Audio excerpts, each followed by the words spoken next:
So with the news that Matthias Jaissle is coming to Newcastle, flying out to Spain to meet up with the squad, and everybody's been asking over the last 24, 48 hours, who is he?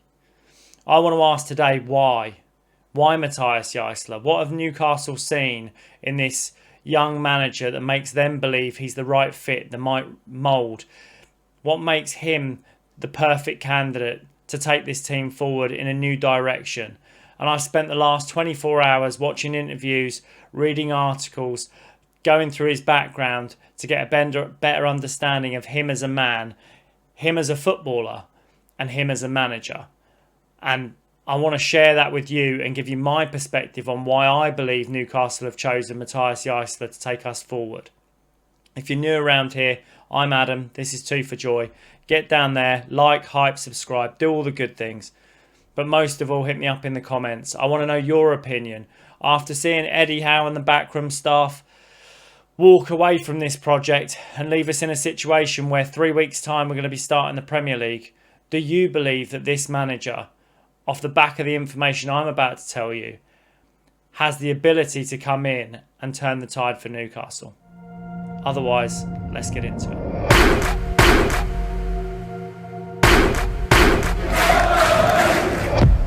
So when Newcastle fans first hear the name Matthias Jaissle, we all said, who is he? Because many elite managers have had prestigious careers, they've won big trophies, they've had a good footballing career behind them, but his story isn't like that. His story isn't captaining his country internationally. His story isn't lifting Champions League trophies or taking titles. His career was ended abruptly, and his story is a battle of resilience. It's about being obsessed with education and improving not only himself but the players and people around him. And at only 38 years old, going from RB Salzburg to one of the biggest jobs in Asian football in Al Ahly, and taking both of those clubs to titles, he's widely regarded as one of the brightest young managers in world football. It's just we haven't heard about him. And his story is anything but ordinary. I mean, everything changed for him in 2009, and this is the most compelling part I found of his story. At just 22 years old, he'd broken into Hoffenheim's first team and looked set to have an illustrious career in the German Bundesliga under Ralf Rangnick, when he suffered an ACL injury. And after surgeries and complications with that rehabilitation, he was eventually told by doctors, after battling through years of rehabilitation, that he would never be able to play at that level again. And that's a really tough thing to take at 24 years old, that your footballing career has come to an end so early. But his story didn't end there. His story is built on resilience. It's built on the determination to find a new career path within the game. And he said it's one of the toughest moments in his life, but instead of allowing that setback to determine him, it's the moment that shaped him for everything that followed. And he learned that sometimes you completely have to reinvent yourself and be willing to start again from zero. And I feel like this is the story of Newcastle United, and we're at that point of his life in our journey. With players leaving the football club, with the staff leaving the football club, we are back at zero.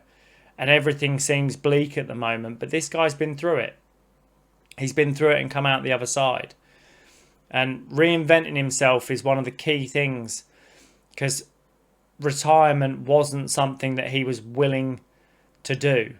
He didn't see that this injury would stop him from having a career in football and define his identity. So after months of uncertainty, he realised that he wanted a future in the game. And if that wasn't on the pitch, maybe it wouldn't even be coaching. He believed that maybe a sporting director's role would be the role that he would pursue. So he studied and did a bachelor's degree in business sports management. And then at the end of that, went back into the RB Salzburg training facility and spent time working as a coach, and then basically moved to an assistant manager and then a manager. And he said when on the training pitch, that's where everything clicked. Being around the players again, helping them to improve, finding that camaraderie, that something that gave him purpose. And this is the point where Matthias Jaissle, the player, disappeared and the coach was born.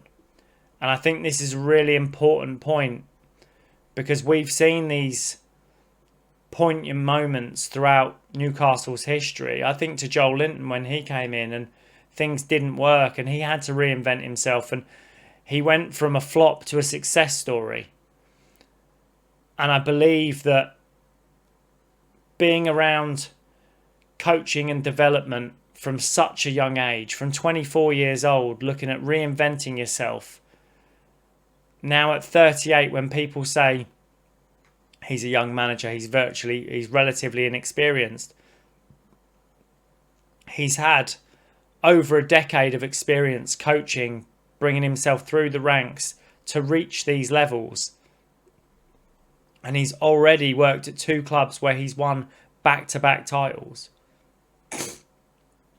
It's a really impressive thing to do at such a young age.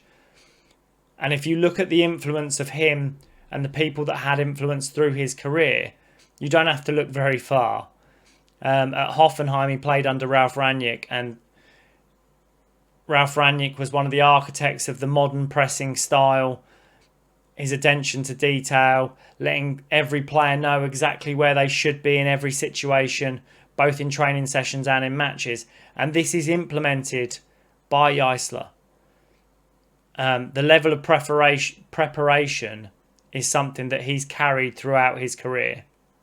And today he wants every training session to be played with the purpose and the tactical energy and instruction that is crystal clear to every player to understand what they need to do on the pitch before they step onto it.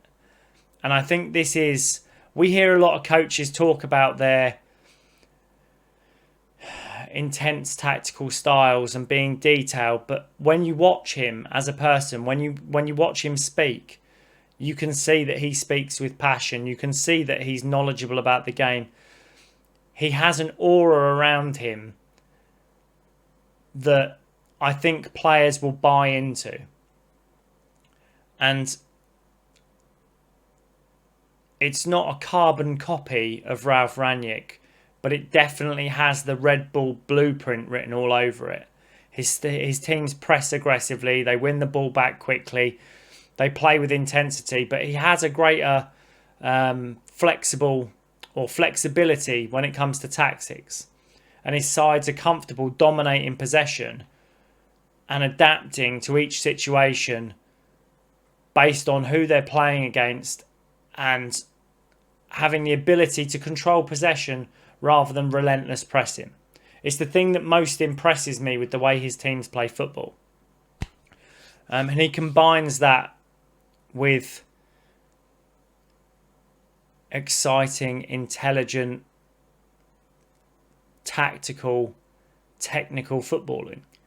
And this really comes down to, I think personally, from going from a youth level to an RB Salzburg team that was littered with youth players, and then making that transition to taking on at Al Ahly world-class stars at the end of their careers with a very high technical ceiling, with very big egos, in a very different environment. And to achieve in both those shows his versatility and his ability to adapt to situations. And one of the things that I found most interesting watching him speak was the way he talked about leadership before tactics. And I'll read you some of the parts that I wrote down about it. But one of the most revealing parts of Jaissle's interview was about the tactics and how he treats people. He believes that coaching isn't simply about formations or team selection. It's about communication, trust, relationships. He says that one-to-one conversations are often more important than a tactics board. When a player is left out of the squad, he doesn't pin a team sheet on the wall and suggest that they find out for themselves. Instead, he believes every player deserves an explanation. This is one of the things that I don't think happened at Newcastle under Eddie Howe. It's one of the things that I think upset a lot of players throughout the season under Eddie Howe. And I always think, when I heard this, I straight away thought Lewis Hall. When Lewis Hall was dropped with no explanation for one small mistake and then brought back in playing out of position, how much detail was gone into over that situation? How much did Lewis Hall know about why he was being dropped and why Eddie wasn't happy with the situation? And I believe this, the way he speaks about his leadership groups helping shape the culture inside the club and inside the dressing room, is one of the ways that he tries to build culture, a philosophy and success is key. And I think Newcastle had some of this, but players lost the belief in that culture and lost the belief in that buy-in under Eddie Howe. And his definition of success also becomes a really interesting point, because he believes that trophies are often a result of something much deeper. His definition of success is helping other people become successful, whether that's improving young players, developing leaders, or creating an environment where people can just perform at their best. After losing a playing career at such a young age, someone helped him discover and repurpose himself, and now he is repeating that process. That's what I find most interesting about him. Someone gave him the opportunity to buy into this system and learn under Ralf Rangnick and become a coach and an assistant manager and a manager. And he's going to teach these youngsters not only how to play football, but how to be footballers on and off the pitch, philosophy, culture, the belief, how to be winners on and off the pitch. And I believe this is where his success comes from. And the most part of this comes down to, he doesn't believe he's the finished article. Nobody's saying he is coming in as an elite manager. It's the fact that he believes he can improve in every single coaching aspect of the game. He believes that he still needs to learn in every coaching aspect of the game, whether that's leadership, communication, tactics. He believes there is another level to be reached. And it's one of the characteristics that elite coaches, elite managers have, is that striving to be the next level. Reminding yourself that you are not the finished article. Staying humble, staying grounded, and never believe in your own hype. Never believe in the principles you set out on day one should stop. It's why I think Newcastle are interested in him. He's a really deep individual who has a lot of layers. He's been through a really tough career and has been incredibly resilient to come back from an ACL injury at 22, find that he wouldn't be able to play football by 24, and then move himself into a bachelor's in business sports management, and then go back to coaching, assistant manager, title holder, trophy holder, move to another country, title holder, trophy holder. He's got a record of a 69% win ratio. It's an incredibly high win ratio for any manager. And it's one of the things that going through, and I look at managers that have come to the Premier League, and there are plenty of managers that have come in and flopped, but there are also lots of success stories for young managers across the Premier League. Hertzler at Brighton, Iriola at Bournemouth, Keith Andrews having just taken over at Brentford. There's a new era of football managers coming through. And I believe that Matthias Jaissle is one of them. I'll link some of the interviews in the description below so you can go and check them out yourself. I'd definitely say he's a captivating person to listen to. He speaks very well. He's very composed. Go and check the interviews out. Hit me up in the comments. Let me know what you think. Whether you think he has the ability to take us to another level. And this isn't about Newcastle coming back in and winning a Champions League or by 2030 challenging for titles. It's about improvement. It's about year on year improving this football club. It's about taking 2 steps forward rather than 1 step forward and 2 steps back. Like I say, if you've enjoyed the video, like, hype, subscribe, get involved in the comments. Thanks for watching, and hopefully guys, I will see you in the next one.